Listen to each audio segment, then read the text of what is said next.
Good day, folks, and welcome to another edition of Lumberjack Logic. I'm your host, Neil Johnson. And folks, I'm so excited to share this report with you because CBS News is having to admit the obvious, and that is that America actually likes Donald Trump. Not only do they like him, they believe he's doing what they asked him to do. And not only that, he's doing what he said he would do. In other words, promises made, promises kept, and it's making him very popular. And so we're going to go through this. Now, I want you to think, too, that this poll comes in light of the recent lawsuits against CBS, and these polling numbers for Trump are increasing in their polls. So do you think that it's just like all of a sudden the polling numbers are changing that much, or the methodology and the reporting of CBS News has changed? I'm curious to get your comments on that down below, but let's get into this first. Watch the lady's face right at the opening.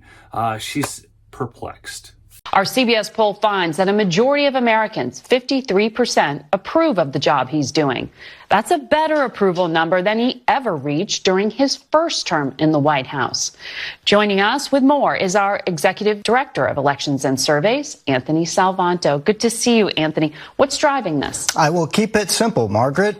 He is doing, in the eyes of the public, what he said he would do in the campaign. There's political value in that. In fact, 70% of people say he's doing what he promised. That's whether they approve of him or not.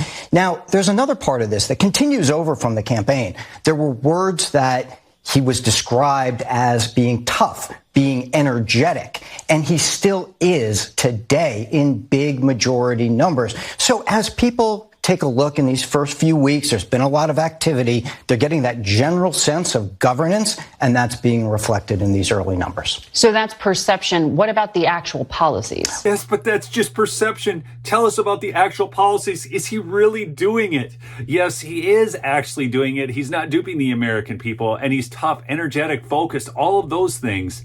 And he's delivering on promises. And what's interesting is there's political value in that. In other words, more politicians could maybe learn from this, that if they actually did what they told us they would do, well, they might be more popular too. Well, let's start with the ones that are popular. And again, these echo a lot of what we saw in the campaign. The idea of deporting those in the country illegally continues to be popular. We saw that in the campaign.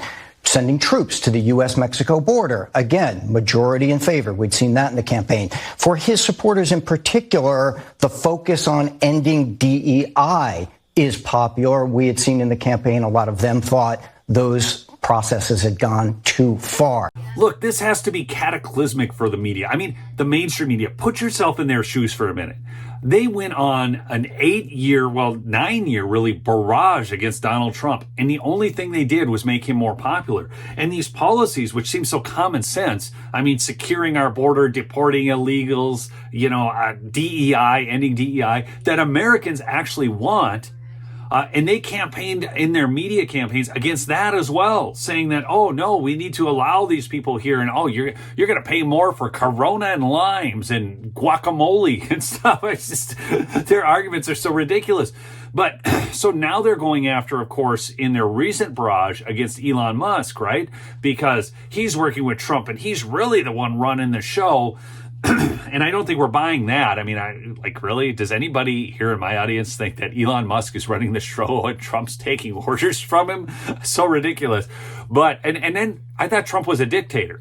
So he went from being a dictator who tells everybody what to do to now Elon Musk telling him what to do and Trump just happily going along with it. It's the most ridiculous narrative.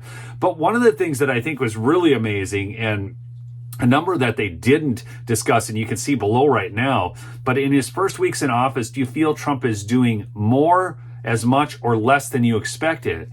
And if you look at the more or as much numbers, that's a total of 90%. Now, whether they like his policies or not, they're saying he's doing what we expected, so we knew what we were getting.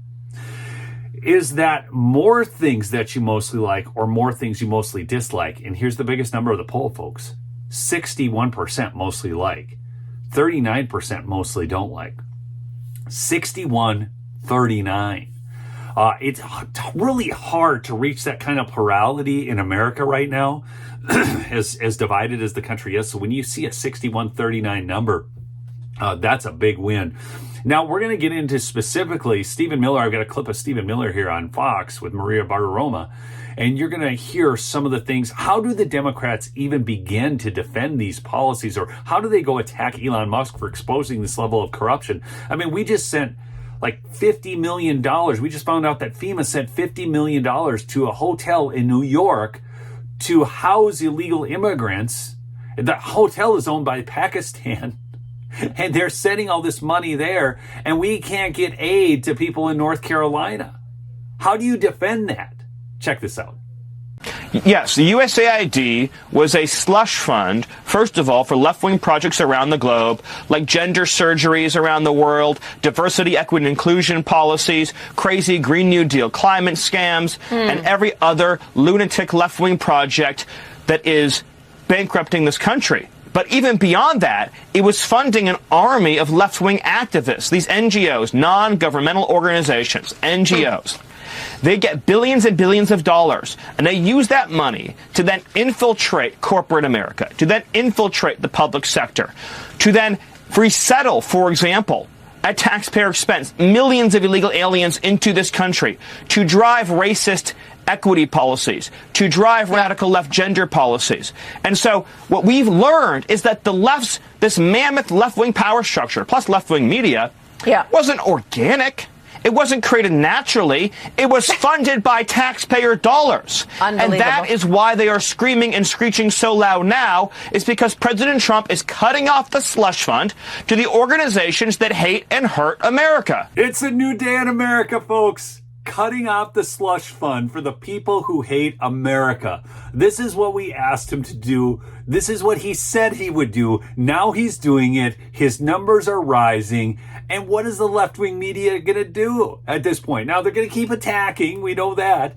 But they have no teeth anymore. It's a dawning of a new day in America, folks. So do me a favor on the way out. Smash that like, drop a comment, and check out my sponsor, MyPillow. That's right, MyPillow.com. Use promo code Lumberjack for big savings, or call the 800 number on your screen. We'll catch you on the next episode. Peace out.